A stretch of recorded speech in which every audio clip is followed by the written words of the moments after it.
name's Ramon. I'm Alejandro, and then we got Fidel behind the camera. And today we're going to be showing you guys how to test the alternator on this 2019 Volt.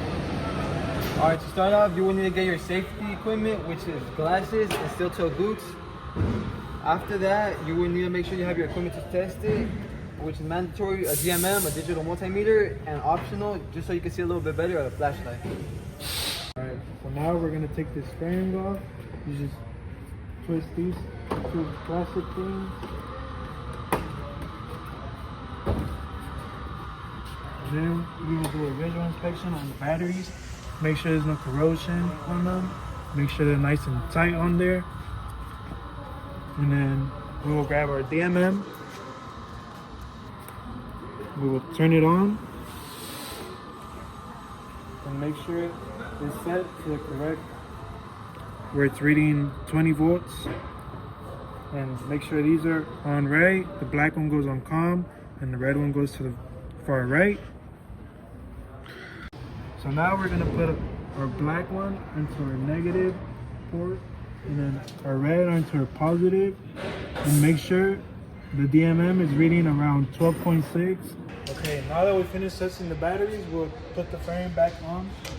Alright, now that we put the frame back on, you're going to want to open the cab and pop the hood. After you pop the hood, you're going to want to come to the top and pull the hood open.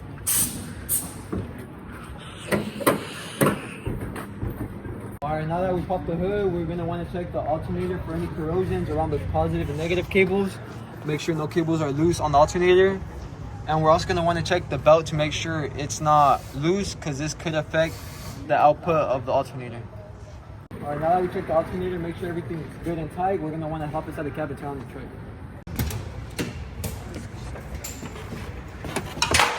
Before you turn on the truck, you have to wait for the clicks, and after, you can turn it on.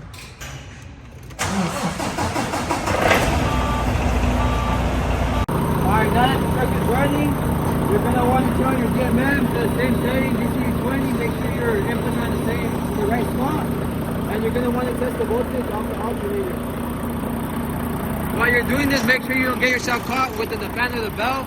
You put your positive on your positive cable, your negative on your negative, and make sure it's reading at least 13.6 volts.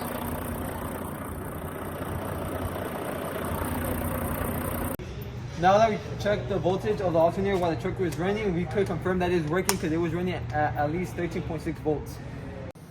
Alright, so the way the alternator works is it is mounted onto the engine, which is then driven by this belt connected to the crankshaft pulley, which rotates the stator inside the alternator, creating alternating current, which then passes through the rectifier, converting the alternating current into direct current, which keeps your battery charged while your engine is running. So this is our presentation on the proper way of testing the alternator.